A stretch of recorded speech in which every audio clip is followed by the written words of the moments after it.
bố xài ní nhiều Mới vừa bọ.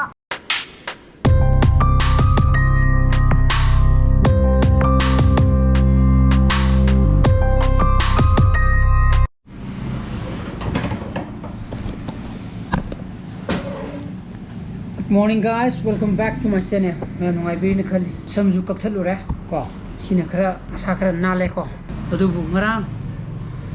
masai nongalam dai the block lo sheli de ngarang ge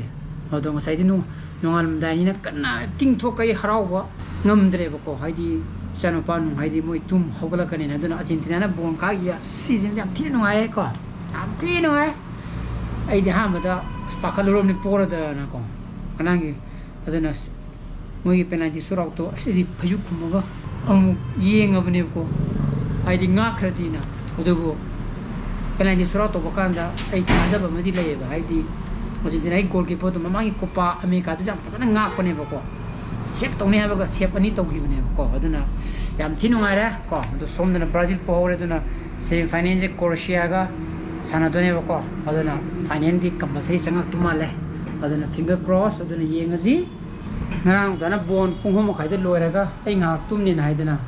tumdre tumba yadre phamung de budi change adum tumba yadre aduna na uri sari torika na mu kelam khonge pung la sa ji pung mari minute tranga da aduka tumda bida sanaru re adana halaka na tumma gina toba kan de mu tumba yadre adun ren sa ka sa asala kan da muntar kada male saksina koi ti thong yo ko masi ti sang ko ti sasala ga dum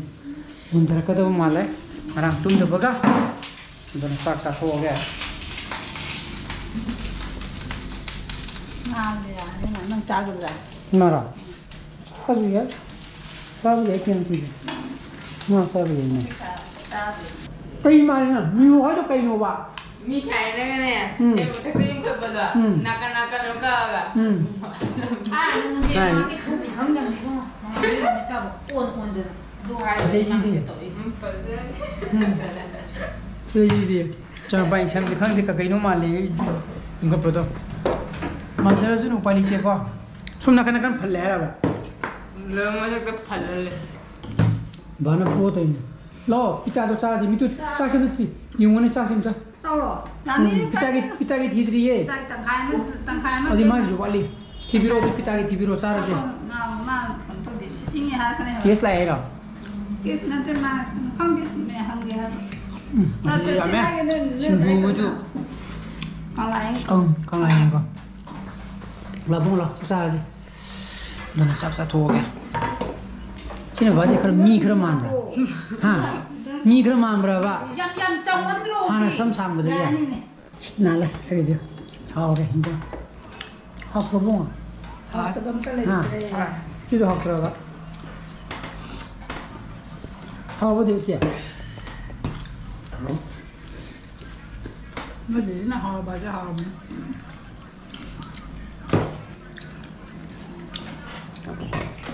nè có đóng cho chó cái battery जो सीधो रहा लोग memory काचू यहाँ अंदर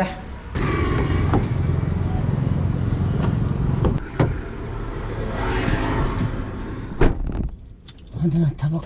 चलो की क्या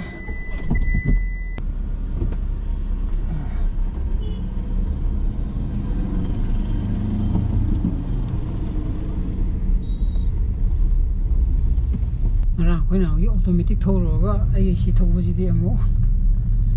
automatic ही ताकत है हरप तो की तो भी है तो नुंगाए भी ऑटोमेटिक ने दिया हम ठीक है ले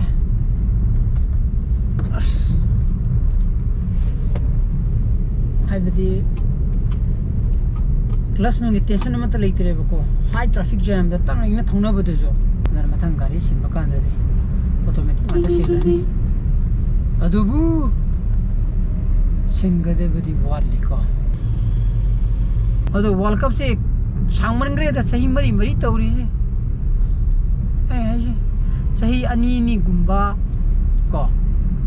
तौरगदि याम फगदम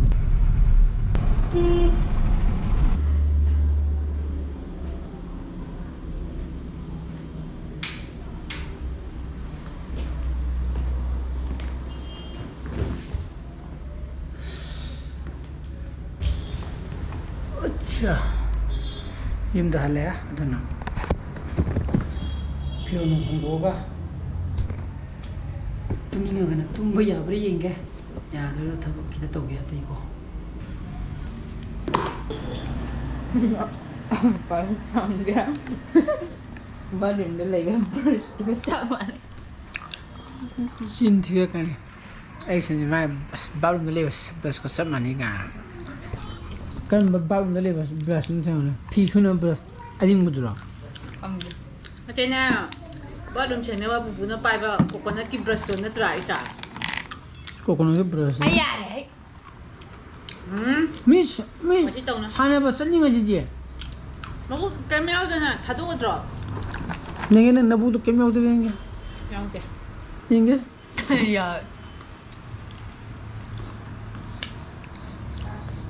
Lepas tu tar bro. si de bonu ai ni ko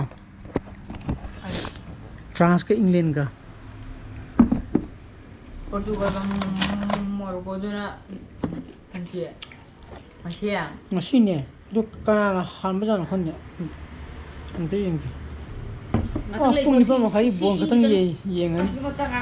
morocco ka portugal ka sila koi ka da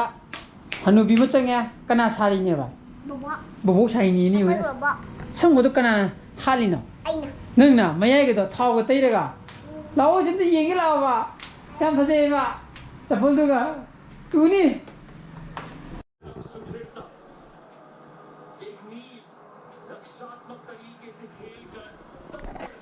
adana portugal ga morocco gi quarter final hok dure ore nungdang ni england ga france ka ne ba ko nungdang gi di yeng roi kaning ma mudum ka kazara jane ba ko adana si gi di yenga ge siju kaning ma amana dum kazara jane do bo argentina ga semi final taroi dum ni na ba ko kaning ma dum kazara jane hayeng final dum sana jara jane adana sim te yengi ge mayam aduna ngasi vlog di matai ndro sanjara ge vlog su pam thogadi like to biramo share to bio anu views oi bio gadi subscribe to biramo ko mu hisan phasale bio so please be safe and be healthy bye bye good night